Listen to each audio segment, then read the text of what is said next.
I will definitely look into. साहब हटिए। तेरा दिमाग खराब हो गया है क्या? छुआ कैसे तूने मुझे? टच कैसे किया? और साहब मेरी बात तो सुनिए। चुप, एकदम चुप। इस सोसाइटी में काम किसने दिया तुझे? तेरी हिम्मत कैसे हो गई मुझे छूने की? धक्का कैसे मारा तूने? और साहब मेरी बात तो सुन लीजिए। क्या सुनूं मैं? बहुत इंपॉर्टेंट मीटिंग चल रही थी मेरी। अगर नुकसान हो जाएगा तो कौन भरेगा? तू भरेगा?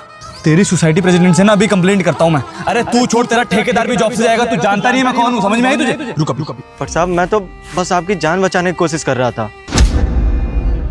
अच्छा, कैसे जान बचाई है मेरी? कोई मिसाइल आ रही है यहाँ पर? किसी ने बंदूक चलाई थी यहाँ पर?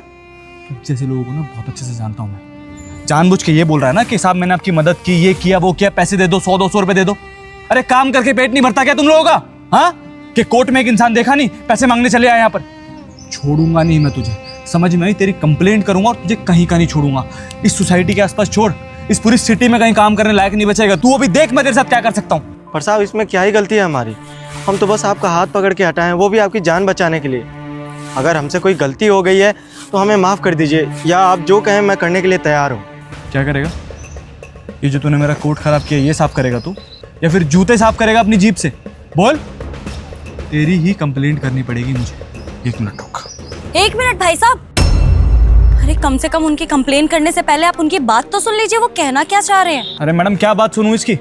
देखिए आप जानती नहीं है यहाँ पे क्या हुआ है। इस इंसान ने ना जानबूझ के धक्का मारा है मुझे। बहुत इंपॉर्टेंट मीटिंग कैंसिल हो गई इसकी वजह से मेरी। इसको ऐसे तो नहीं छोड़ूंगा मैं। भाई साहब, भले ही आपकी बहुत इंपॉर्टेंट मीटिंग कैंसिल हुई है, लेकिन आपको पता है इस आदमी की वजह से ना आपकी जान बच गई है। ये जो खंबा देख रहे हैं जिसके पास आप खड़े होकर अपनी इंपॉर्टेंट मीटिंग डिस्कस कर रहे थे, उसमें करंट आ रहा है और उसी को रिपेयर करने के लिए इन्हें बुलाया गया है। और इन्होंने आपको देखा कि आप उसे छूने जा रहे हैं, इसीलिए इन्होंने धक्का दिया ताकि आपको करंट ना लग जाए। आपकी जान जाने से बचाई है इन्होंने। आप उल्टा थप्पड़ मार रहे हैं, इन्हें बेइज्जत कर रहे हैं। अरे मैंने अपनी बालकनी से खड़े होकर साफ साफ देखा आप कैसे सलूक कर रहे थे इनके साथ। अरे जो इंसान आपकी जान बचाने की कोशिश कर रहा है, आप उसी को थप्पड़ मार रहे हो, उसी की बेइज्जती कर रहे हो। और अगर आपको कोई गलतफहमी हो गई थी तो वो आपको बताने की कोशिश कर रहे थे। कम से कम आप एक बार बात तो सुन लेते। जरूरी नहीं है कि इंसान गरीब है तो आप अपना जोर चलाएं उसके ऊपर। हो सकता है आपकी भलाई के लिए ही कर रहा हो वो कुछ। देखिए मुझे इस बारे में सच में कुछ नहीं पता था। मुझे लगा कि शायद ये ऐसे कुछ पैसे मांगने के लिए आया है मेरे पास। भाई साहब आई एम सॉरी, मैंने आपके साथ इस तरह से बदतमीजी की, आपको इतना सुनाया, चाटा तक मार दिया, लेकिन मुझे इस बारे में पता ही नहीं था। सिचुएशन ही ऐसी थी कि हीट ऑफ द मोमेंट में मैंने ये सब कर दिया।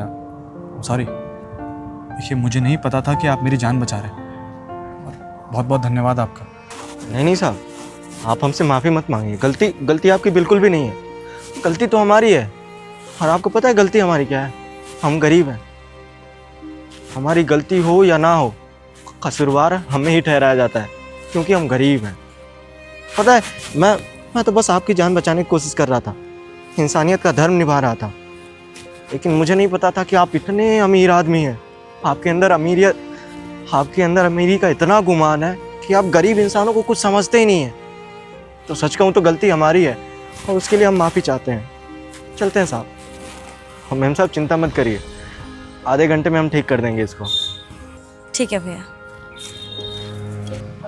भाई साहब, आगे से कोई भी एक्शन लेने से पहले ना 50 बार सोच लीजिएगा।